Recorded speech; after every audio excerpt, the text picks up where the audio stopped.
이정재 1917년 1월 6일 경기도 이천군. 대한민국의 조직폭력배이며 제1공화국 시절 정치깡패로 악명을 떨쳤다.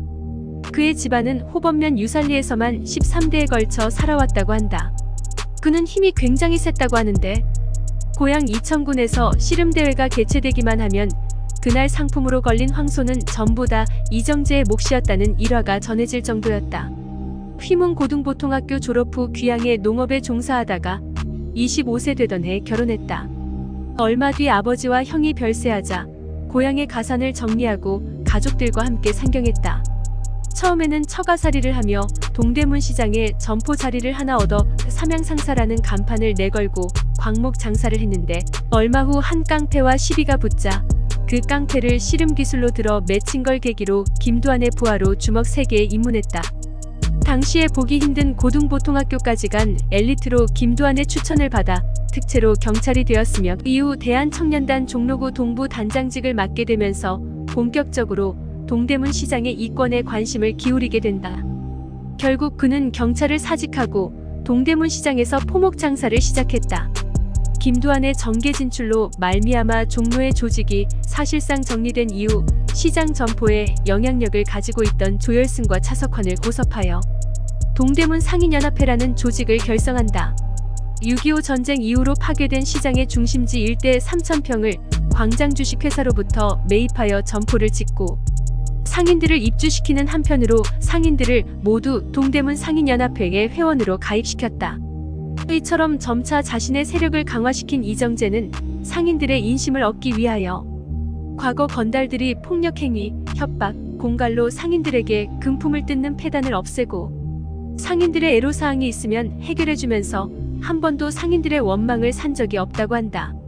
그러나 상인들의 원망을 사지 않는 한편으로 실은 절대 밖으로 노출되지 않는 방법으로 막대한 이익을 거둬들이고 있었는데 광장주식회사로부터 헐값에 거둬들인 땅을 상인들에게는 고가에 판매하여 폭리를 취한 것, 그리고 시장의 전기전화관리세에 자가 발전을 구실삼아 7배에서 10배 이상의 폭리를 취했다.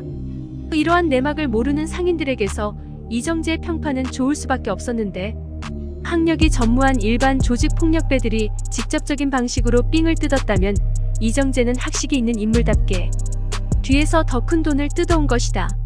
이정재의 세력은 날로 거대해지면서 경마장에까지 미쳤는데 그가 체포되기 직전 시장의 규모는 종로 4가에서 종로 6가까지 이르는 점포를 아우르며 이정재의 영향력 아래에 있는 상인의 수는 12,000명 정도 되었다고 한다.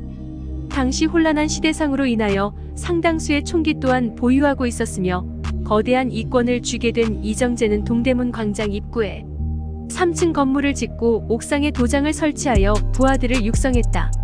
이 당시 한국 전쟁 당시 부산에서 호영호제하던 당대 최고의 주먹 황제인 시라소니가 금전적으로 도움을 받는 모습을 평소 못마땅하게 여겼던 동대문패들은 시라소니를 좁은 곳으로 유인하여 흉기로 린치를 가했으니 이른바 시라소니 린치 사건이었다. 이 일이 계기가 되어 이화룡의 명동파와 치열한 전쟁이 벌어졌다. 고향 후배인 곽영주가 이승만 대통령의 눈에 띄어서 이승만의 경호를 담당하게 되면서 결과적으로 이승만의 측근이 되자 이정재의 위세는 자유당의 권력을 등에 업고 정계까지 월권을 행사하며 야당 인사들에 대한 집회, 방해, 이기붕의 자유당 의장 취임 공작 등등 수많은 정치 테러를 벌였다. 그는 정치에도 큰 야망을 보여 자신의 고향인 이천에서 국회의원으로 출마하려고 하였다. 그는 이천에서 13대째 내려온 토박이었다. 당시 이천의 자연불악이 무려 296곳이나 되었는데 그는 모든 불악들을 일일이 돌아다니며 마을의 대소사나 애로사항을 보고받고 이를 해결하는 데 총력을 기울였다. 생계가 어려운 사람들을 도와주고 6.25 전쟁 때 사망한 마을 주민을 위해 위령비를 건립하여 해마다 제사를 지내는가 하면 이천군의 각 학교의 재정 지원은 물론 장학금을 지급하기도 했다. 이천에선 이정재의 인기는 대단했고 따라서 1958년 총선 때 감히 이정재에게 대항할 사람이 없었다. 그러나 이기붕이 수도권이면서 만만한 지역구를 물색하던 도중 하필 이천을 선택하게 되었고 이런 이기붕에게 이천 지역구를 반강제적으로 빼앗겼다. 이때 이기붕과의 마찰로 말미암아 이정재는 이기붕의 아내에게 미움을 사게 되었고 치솟던 이정재의 권력도 이때를 기점으로 내리막길을 걷게 됐다. 1958년 이후 직함만 1인자 자리를 유지한 채 권력을 잃은 이정재는 자택에서 칩거하게 되었고, 이 틈을 타서 처세의 달인 이마수가 실질적인 동대문파의 1인자로 부상하는 계기가 됐다. 그러던 와중에 박정희가 주도한 5.16 군사정변이 일어나고 군사정부의 조직폭력배 척결 사업 대상으로 지목되어 체포되었다.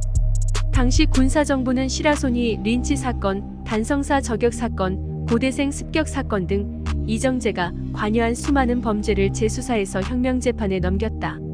11개 범죄 행위로 기소되어 범죄단체 수괴로 인정되면서 사형 판결을 받는다. 판결 이후 공수특전단 대원들의 감시를 받으며 나는 깡패입니다. 국민의 심판을 받겠습니다. 를 쓴 플래카드를 다른 깡패들과 함께 시내 한복판에서 들고 행진하며 공개적인 망신을 당했다. 1961년 10월 19일 서대문 형무소에서 향년 44세의 교수형으로 생을 마감했다. 이정재는 죽기 전에 나도 잘못은 있기에 억울하다는 말은 안 한다. 그런데 죄다 나에게만 책임을 넘기고 자신은 억울하다는 이들이 있다. 그들에게 적어도 자기 잘못은 인정하라고 말하고 싶다. 라는 말을 마지막으로 남겼다고 한다.